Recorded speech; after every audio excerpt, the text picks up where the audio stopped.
Tune in, it's time for comedy. Bringing stars and stories, it's where you wanna be. From celebs to entrepreneurs, she's got the scoop. Community and entertainment, she's in the loop. Every smile a burst of velvet light. Through the screen she shines so bright. With the laughs and tales that weave tonight.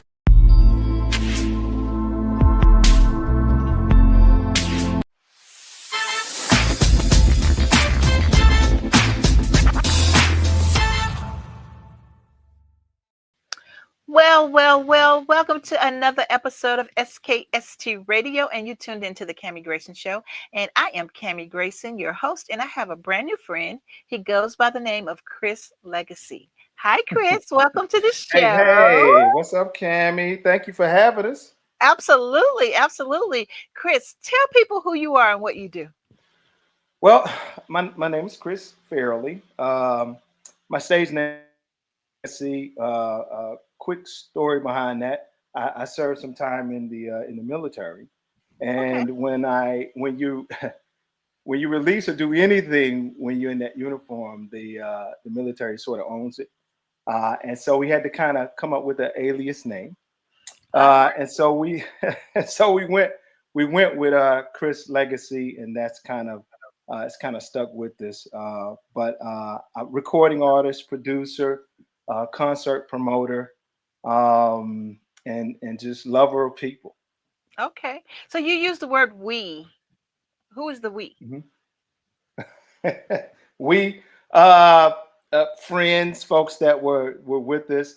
You're in the military. That camaraderie is real strong. So I had a ton of folks that supported us, and they were like, "Hey, man, if you really want to do your thing musically, you got to find out a way to do your thing and not be so nervous, right? And Mm-hmm. afraid to release." And so that's what we came up with. Okay, wonderful. Look at you.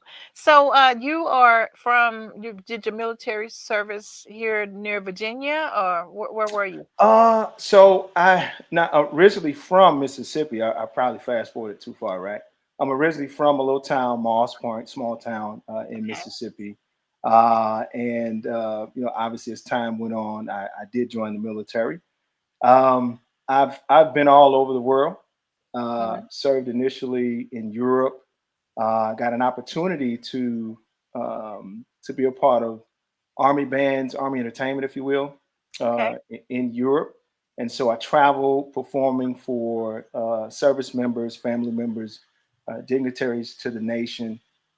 Did that for a little while. Then came back to the States, got back into my regular job. And I tell you what, that's why it's so good to not ever burn bridges, right? Right. That there was a gentleman that I met back in Europe who later on became the DOD Training and Doctrine Command guy, right? So he was in charge. And they were looking at ways to save money in the military. They say, hey, how can we save money and still build morale for service members? And what they were Hmm. speaking on was doing concerts and shows. And they said, hey, why don't we reach within, grab some talent from within, and see if we can save some money that way? And I had come across a friend of mine had told me to reach out to him, and I did. And he said, Hmm. "Hey, man, you're in just the nick of time." He said, "We have these auditions coming up for to hire folks to become vocalists for the military." So I went and did that, auditioned, and Cammie, I was doing that for the last 11 years of Wow. my military service. Yeah. Wow. So it's kind of like USO or something like that, right? We did a lot with USO, um, MWR. Um, who else was a part of that component? Obviously, Army Entertainment had a strong hold on that. But to answer your question, Virginia, I actually when we did the audition training, it was at Little Creek. Okay. I know what that is. There in Virginia. So we did that for 2 weeks. That was really cool. They brought a bunch of industry guys and girls in to kind of train us up on, singing techniques, stage presence. And you know, I have been recording and singing Cami for a while, but I didn't realize the importance, right, of understanding from the stage perspective and Yeah. how to connect with an audience. And Yes. some of those things were really vital in that training. Wow. Yeah. Yeah. It's Mhm. amazing because people think they could just do it, right? Or they've done it so long their way, they don't realize it's technique. There's training. You know, you come and do a podcast, you're thinking, oh, I could, I could just do it on my phone. No, you come to Right. the studio where we are, you see a Mhm. whole different world. You know, people are like blown away. So yeah, with singing, it's the same way. You know, once there's trained vocalists, right? And then Mhm. there's Mhm. self-made vocalists. And so, Right. it's a big difference, and it makes a difference once you have that training behind you. I think it does. I think it does, and obviously, I know on both sides of that. It's one thing to get behind a microphone and man, he can sing, and man, she can sing, but it's something more when you can connect, Hmm. right? When you can Hmm. take that vocal ability and you know when to move to the left, you know when to reach your hands out, Hmm. and then how to acknowledge the audience, right? How to Yes. set up the next song, how to communicate with your band, all of that stuff. It's important when you're presenting and touring. Yeah. Yeah. I used to be amazed by, the conductor, when he's tapping and then he's getting this group over here to play this, thinking that group over there. Until I got in choir, I didn't really realize, Uh-huh. how much of a real skill that was, right? And so, Absolutely. it's all about the training. It's all about It is. learning your It craft, is. It So, is. but Yes. I love it. Hmm. Absolutely love it. So now are you completely out of military now, or what are you I doing? am. Yeah. I hung the uniform up back in 2021. Right as I was hanging up the uniform, I started to get more into entertainment and promoting shows. Hmm. Over the years, traveling the country, singing the anthem, I don't know, maybe 800,000 times, right? But what it did, though, Cammy, what it did was it put me in great places to meet folks, right? I'm an old country boy from Mississippi, love to talk, I love people.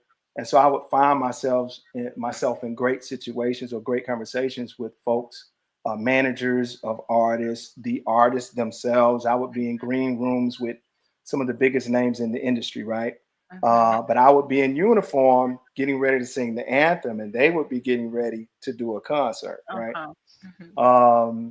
But yeah, I hung the uniform up in 2021 and started putting shows together and started reaching into that Rolodex, reaching out to folks that I've met over the years and said, hey, you remember that time you said you would come and perform for the soldiers?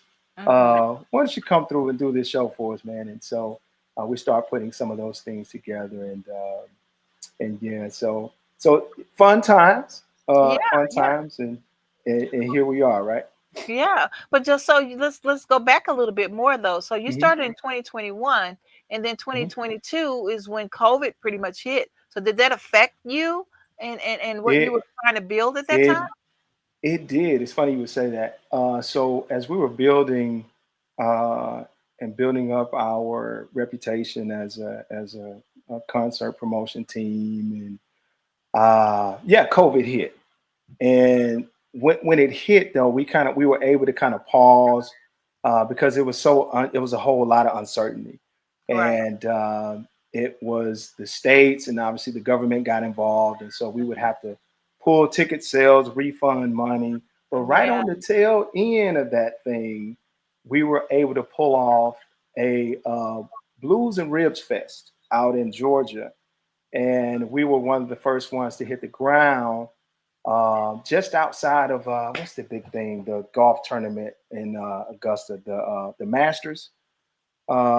Just outside of the Masters, we reserved hotel space and things of that Mhm. nature. And so some of the people in the city, when we had our event, it was we had some great numbers to come out, but they were really excited, and they said the timing was perfect because they hadn't had anything other than the Masters to do Yeah. numbers like that. Yeah, yeah, but it did though, Cammy. It did affect things, and then uh, if it's some folks, some promoters, unfortunately, are about the dollar, and we were really concerned for people, Right. right? And so we went above and beyond to ensure that we were executing things safely. But it did affect things. It really did. Wow. So now you have a lovely song, and I just want to know, did you write this song? Did you produce it? How did you get that going? I did. I guess I'm a little odd, like other artists, right? In their creativity. I had the idea of the music first, and I keep my cell phone with me, so I kind of recorded bits and pieces of it, and I shot it over to one of my producers, Kevin, and I said, "Hey man, see if you could build some music around this." And Kevin is phenomenal, by the way. In fact, he just produced a song. What's the gospel artist name? I can't. Zaccardi Cortez. Just produced a song with Zaccardi, but and Kev built the music around it. So I took it and I started writing lyrics to it. But the way the lyrics came, it was from a conversation I had some years ago with a coworker, female coworker. She just kind of needed to vent. And she said, "Hey Chris, if you got a second, can I chat with you? I need somebody to talk to." And so she started sharing that information. Now I wasn't expecting what I heard, but I was a listening ear. You know what I mean? Right, so, right. She and of course we had been working together for quite a while. I knew her family, she knew my family, that type of thing. And so I was just kind of blown away at what she was sharing with me, and later on, of course, with what she told me, they eventually separated and divorced. But it just kind of, and obviously the song is, I hope I'm not overstepping things now, but the song is about domestic violence essentially, and how so many folks, male and female, and get this, since I've written the song and other folks have heard it, different advocates, different programs, I've sat down with folks, and I'm blown away at the numbers.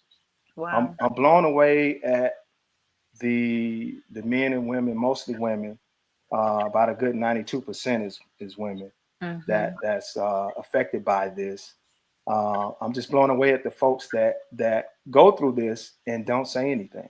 Right. And that a lot of times that's out of fear. In fact, we just had a listening video release about 2 weeks ago. Okay. And we had this cool VIP set up with the rug, with the couches. It was plush with the lights, right? And so the facility helped us promote it, and but the tent was outside, and so there were ladies that came through, and they, of course, for their time, they were compensated, with food and beverages. But some of them hadn't heard of the song, and then when they sat down and they listened to it, a few of them were very emotional. And they were like, "Hey, I went through that," or "My sister went through that," or "A close friend of mine went through what that song is talking about." And it's just amazing how this particular song touches so many people. I love it. I love it. So we have the song. Can you introduce the song for us and give us permission to play it?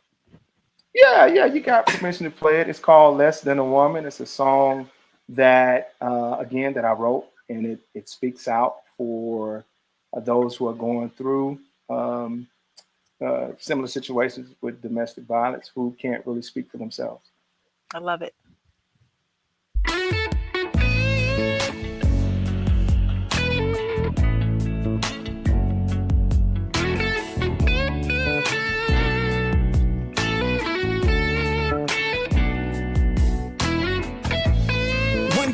At work, and I had a female coworker come up to me, and she was hurt down and depressed. She said, "Chris, I need to talk to somebody."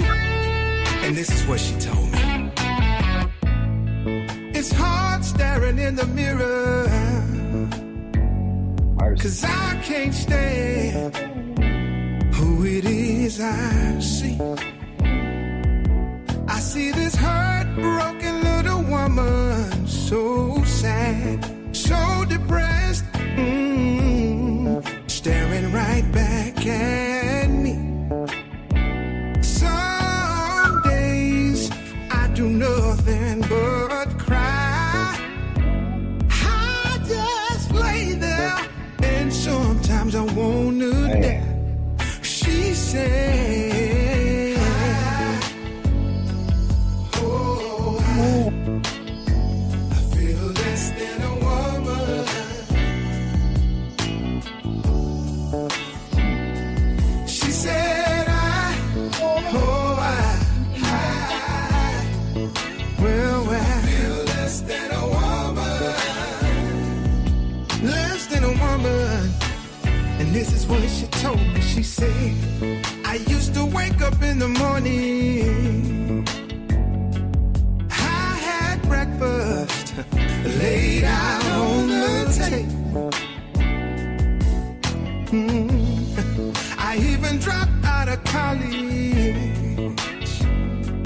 I got a job and I helped him with his mortgage. Well,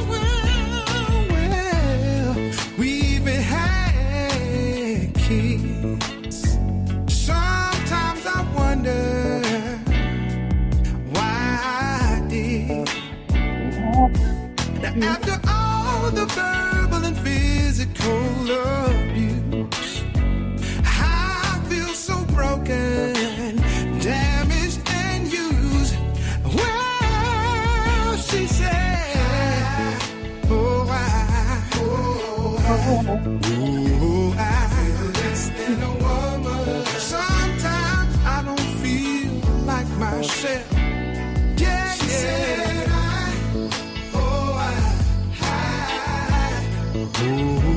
feel less than a woman.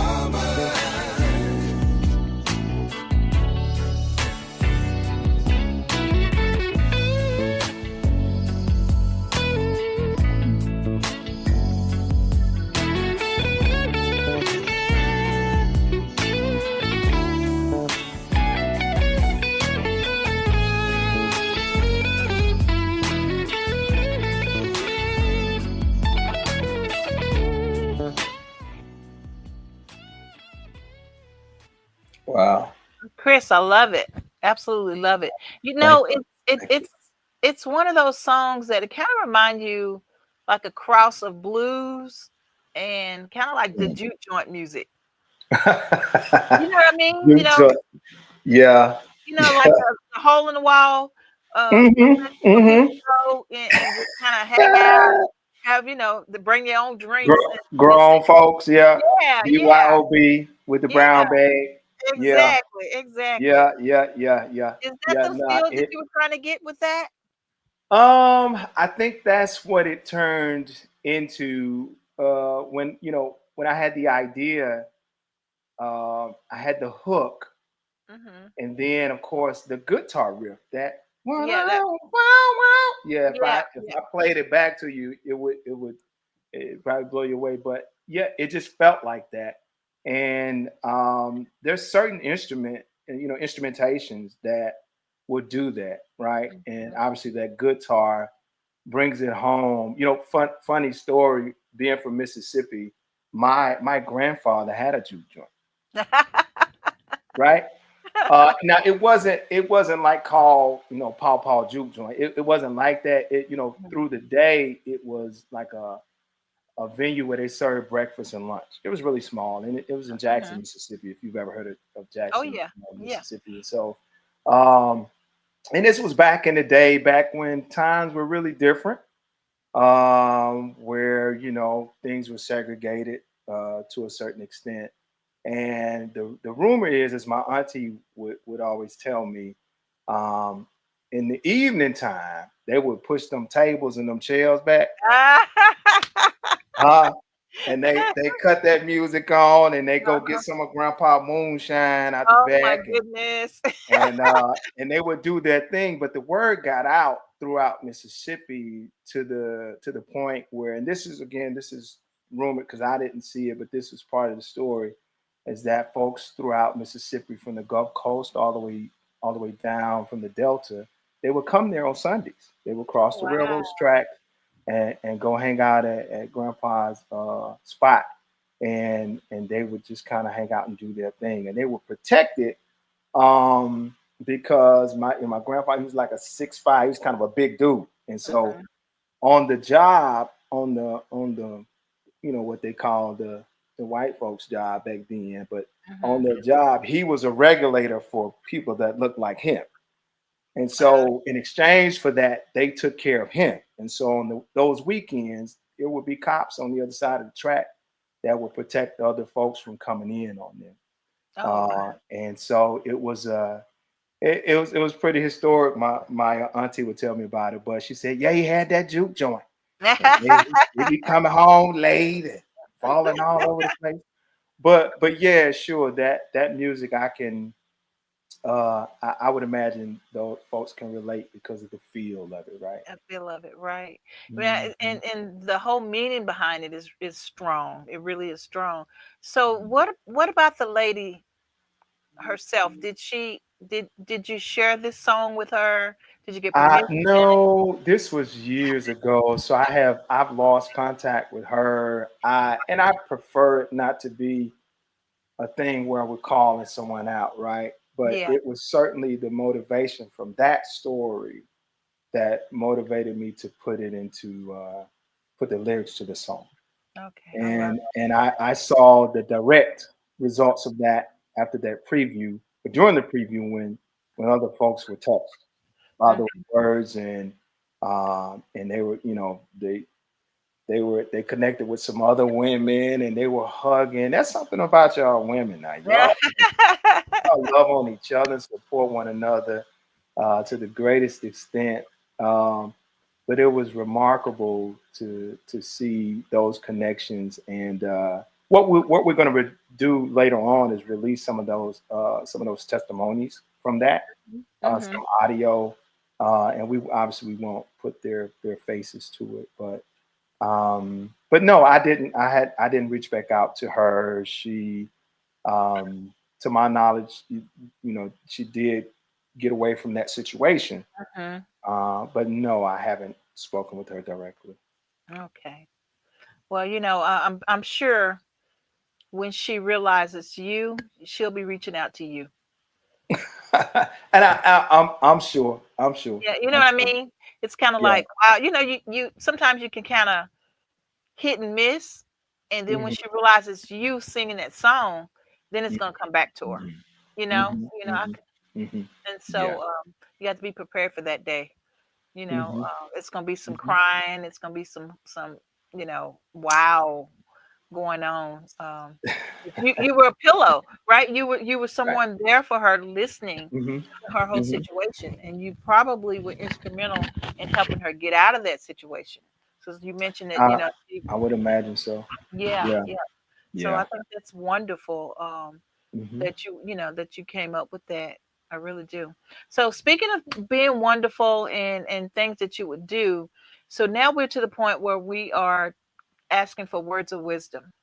So if someone that was younger than yourself who wants to follow in your footsteps, it's going to be kind of hard for this one because you've been in the military the whole time. But if someone wants to follow in your footsteps, what type of advice would you give them? To stay the course. And I guess it depends on where they are, right? So if this was just speaking in general, being creative a lot of times can be a lonely road, right? Your vision, your ideas, and hoping that others can relate or connect with you. There'll be times where you'll feel like you're out there by yourself, but don't quit. As long as you believe, as long as you keep dreaming, right? Then at some point things will break for you. Yeah. Wow. So what's next for you, Chris? What you got going on next? We're gonna keep pushing the music. We may make another release here shortly. I've got some other music that I've released in the past. In particular, I had a song that was certainly juke joint-ish, right? And it's actually behind me here, hot sauce, baby. We released that, and we're looking to do a remix to that. And there was a line dance to that. It came in. Really? If you've been around for a day or two right now, you know that line dancing is now the new craze Again, around yeah. the country. Yeah. So this particular song, Hot Sauce, had a line dance to it, and we're thinking about doing a remix to it, and doing like a hot sauce too. We had the whole at shows we would give away hot sauce bottles, folks, hot sauce T-shirts. It was a whole lot of fun. So that's likely the next thing that we'll be doing here shortly. But of course, we're going to continue to push this particular track, and continue to be an advocate and speak out for those who can't, or who may not have the courage to speak out or speak for themselves. Right. Yeah, I can see that being very popular, especially when, those particular events pop up. That could be like a theme song. And so, great job. Sure. Thank you. Great job. Thank you. You're welcome. You're welcome. Okay. Any way people can get in contact with you to find your music, your website? Want to give them that? Sure. Yeah. All digital platforms. The music is available. You can reach out to us, chrislegacy.com. We're on Instagram, TikTok, Chris Legacy Music. And you can connect with us there. But if not, for sure, chrislegacy.com. Okay, wonderful. Well, we want to thank Joe for this connection. You have a friend in Virginia. Man. Joe, my man. Thank Joe for the connection. And we got a little commercial to play when we're done with this. But I also want to invite you to SKST Studios whenever you're in the area. We are right here, Virginia Beach, not too far from Norfolk. Yeah. Okay. Yeah, so we're right here. We'd love to have you at the studio, and Sure. just you're part of the family now. So just reach out. Okay. Well, we certainly appreciate you allowing us to come on this platform to hang out with you for a little while. And girl, listen, you're doing your thing. I saw some of the other podcasts. I said, she is a natural. Oh, well, thank you. She is a natural. So we certainly appreciate you and what you're doing for folks like me. Absolutely. That's what we're here for. All right. All right. Until next time, guys, SKST Radio. And let's tell Joe we love him by playing his video. All right, guys. Chris, tell him bye. All right. Bye. Y'all be good. Get worldwide airplay, boost online streaming and sales. Get noticed by major labels like BMG, Sony Music, and Empire. Your videos aired on TV in millions of homes. See what Never Stop Entertainment can do for you. Visit us now at neverstopent.com.